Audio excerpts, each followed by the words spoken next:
What is up, Siege fans? Welcome to Operation Neon Dawn, our final season of Year 5 of Rainbow Six Siege. I'm your host, Seltzer, and today we've got a lot to cover. We've got a brand new operator, we've got a new map update, and we've got new gameplay updates coming very soon. But before we get a deeper look at the new season with our development team, we've got Chris Waters from Ubisoft News here with the breakdown.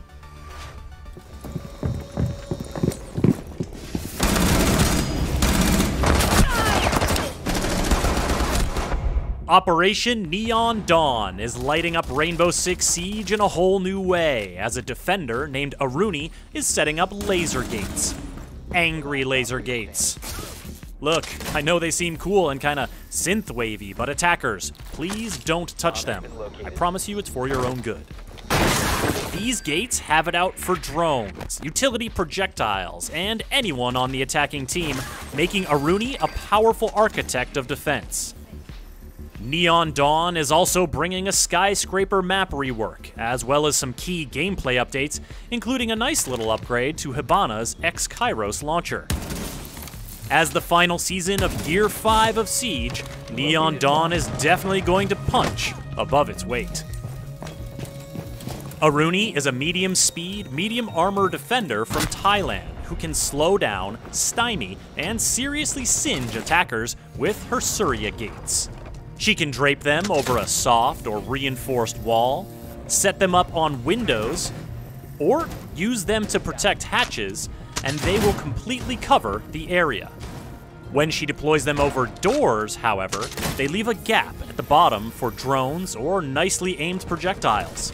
Attackers will need to take advantage of that gap because the laser grid of a Surya gate will destroy any drone or utility projectile that hits it. And if an attacker touches it, it'll take a substantial bite out of their health. See, when a Surya gate destroys something or zaps someone, it deactivates temporarily to recharge. So, once an attacker uses some utility like a grenade or a gadget, or burns some of their health to take down a Surya gate, that doorway is just a doorway again.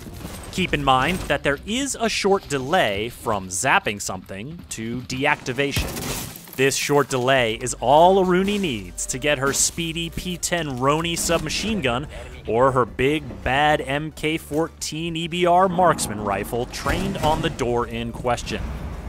The first DMR to be wielded by a defender is not to be taken lightly, and Aruni always has her PRB-92 sidearm standing by for close encounters. Influencing where encounters happen is one of Aruni's biggest strengths, as her Surya gates help the defending team reconfigure the map to their advantage. You see, while attackers get hung up dealing with laser problems, defenders can waltz right through. The Surya gate turns off when a defender is close, making them perfect for protecting your rotation holes. Just be careful not to set up an ambush too close to one while an attacker is nearby, or you may give your position away by turning off the gate. Even if the attackers do shut down a gate, Surya gate generators are indestructible, but while the gate will recharge, it won't reactivate automatically. Defenders will have to wait until the sparking effect stops and the generator flips open again. Then they'll have to shoot it to get the grid back online. Surya gate active! And if Aruni ever decides to shift her defensive focus, the generators can be picked up and repositioned at will.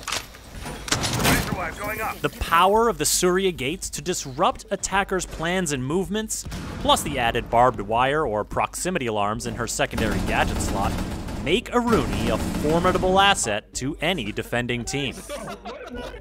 Oh, and one more thing. You've seen that Aruni's prosthetics give her melee attack a little extra flair, but on the test server, she'll have some extra destructive power as well. PC players can download the test server for free and take Aruni's wall-bustin' left hook for a spin. Just be sure to send the dev team some feedback and let them know what you think. Reloading ammo.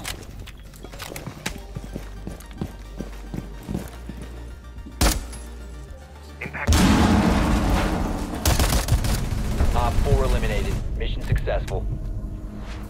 The new map rework coming to Operation Neon Dawn is Skyscraper. Now, this one took a little extra time to get right, but we're really pleased with how it turned out. For more information on the new Skyscraper, here's level designer Nicolas Jolicoeur. Well, one of the first things we did was to have a little less windows in certain areas so that the crossfires are not as deadly as they used to be, which really helps. Also, there are certain balconies that we removed so that attackers are less likely to stay outside and just stay at the windows. The whole exterior wall of Karaoke, that was where there used to be a balcony. That whole balcony side, we removed that. So the only way to be on that wall to come into one of the windows is through rappelling. The whole restaurant area, what is interesting is that we've cut the restaurant part in half. So you got the bars. So now we have, would say, like the cocktail bars, and now we're gonna have a sushi bar.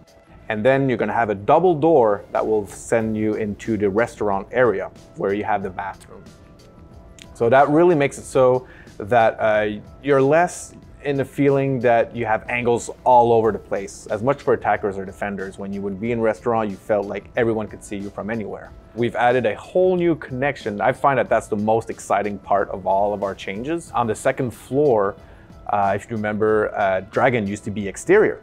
Well, now it's interior. And we've added a new small section outside of it named Shrine. And now, thanks to that, we now have a connection where you could go from the VIP clearance, go through Dragon, and get all the way to Tea Room. So with this new connection going on, there are so much more possibilities for as attackers and defenders to create new strategies. And it makes it much more exciting. So we still have those very nice rooftops on either side, which you still don't have access to. But in the middle, right over Dragon and Terrace, now you could rappel on top of that roof to help you be able to get to the other side of the map much quicker. If you remember correctly, bedroom and bathroom used to be a little claustrophobic. Now, which is fun with the new layout that we got, it's still sort of similar to what we have, but it breathes so much more. And you have new ways of attacking it now. So you've got an entrance from delivery room that now has a destructible wall with it. There was something that no one enjoyed. If you remember correctly, there was the back stairs where all you had to do was stay down on the stairs and you could see underneath the barricades of the door and you could shoot anyone that was coming through there. Well, now that's changed and there's no more of that going on. It was like, it's a slight change, but it really makes a huge difference. Thank you, Nick. Next up, we have game designer Emilien Lemay and our writer Gary Astleford to tell us more about our newest defender, Aruni. Core aspect that we want for Aruni is to be an architect of defense. It is a role that emerged in Siege very early. Mira, Castle, and also Smoke was also dedicated to that due to the combination of SMG and shotgun. And that specific role is something we really like in defense, and we wanted to make a new one that would join this club of operators that we call architects. Going with this laser gate, with this proximity detection, means that if a defender gets close, the laser can turn off. So it is not a symmetrical relationship like with Castle. If I block a doorway of Castle, I block it for everyone. With Aruni, I can block a rotation, use it as much as I want, and the attacker is going to have to face the challenge, not me. It's a layer thing. You have the wall, you have the reinforcement, and then you have the laser grid. So you can have all three of them at the same time. You can bridge the wall, and then behind the attacker is like, oh well, now there is an Aruni gate that is also preventing me from moving forwards. An extra step for me to deal with. Same thing for hatches. You can have the hatch reinforced and the laser underneath it. The choice is going to be important. Going for a wall will oftentimes mean using more of them. If you're in consulate garage, you can do that, but that's all of your gate, or just the wall, instead of protecting kitchen or server with it. We want you to make choices. We want you to be able to protect walls better, but doing this brings a diminishing return. The interaction of the laser is a critical component, so we wanted everyone to be able to deal with lasers. We want to always have an option, or almost always.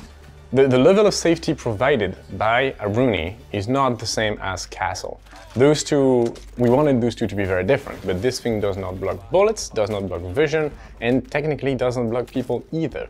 But it's, again, a deterrent. You need to play on the mind of the attacker to win this, not just on, okay, this is blocked. The point is, we don't really want this, okay, I'm tossing my utility there, it's done, I'm doing something else. No, it's like, okay team, we're going to go through that door and secure the floor together, and once that's done, we can move forward. So we want Aruni to create those moments again and again during a round, It's something that creates moments, 30-second window for the attacker to execute, the same way they would on an objective room. Finka is a great way to just push through the gate, take the damage and soak it with the extra health, and at the same time, surprise the defender because you did something they'd probably never expect. Aruni is both an easy gadget to get rid of and also a big challenge to actually maintain this state of it's no longer there. Considering the character we made, we allowed her to have like a stronger punch, and when she does another wall, she creates openings. Not big, like shotgun shell size, but you can absolutely make your own rotation with Aruni. So as an architect, without that option, it was either the secondary shotgun, which we already kind of have in a few operators, or primary shotguns. And if you want this architect role, primary shotgun would be mandatory, and it would be a bit disappointing for us to not explore other things. Right now we can. So we went with two options, one that is more of a classic defender way to do things, the P10 Aruni.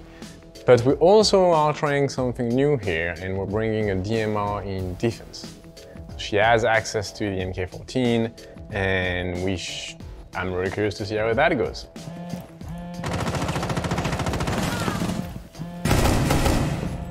I'm reloading! When Aruni was a child, she grew up on the Thailand-Cambodia border. And her little sister was playing and detonated a mine that had been unexploded. And it took her sister's life. And that was a pivotal moment in her life because it allows her to focus more on charities and making sure that doesn't happen to somebody else. Aruni is sort of like Nighthaven's conscience, you know? She lives a very austere lifestyle. She doesn't spend a lot of money on herself. So she finds places to spend that money where it will do the most good. The other reason she joined Nighthaven is because Nighthaven has access to a lot of cutting-edge technology. And as somebody who uses prosthetic limbs in her day-to-day, she's really interested in making sure she has cutting-edge technology when it comes to prosthetics. Aruni and Thermite were working on a joint operation in Thailand, tracking down a weapons ring. And during the course of that investigation, there was an accident, and they were both seriously injured. Aruni more so than Thermite. I can't talk too much about the details of the accident, but I can assure you they will be revealed in the future. We are looking to have a lot of inclusivity and diversity in all the operators that we've got coming. And so in those cases, we are doing our research and we are talking with consultants to make sure we're sensitive to these issues and we present them in a good light and that these characters are relatable.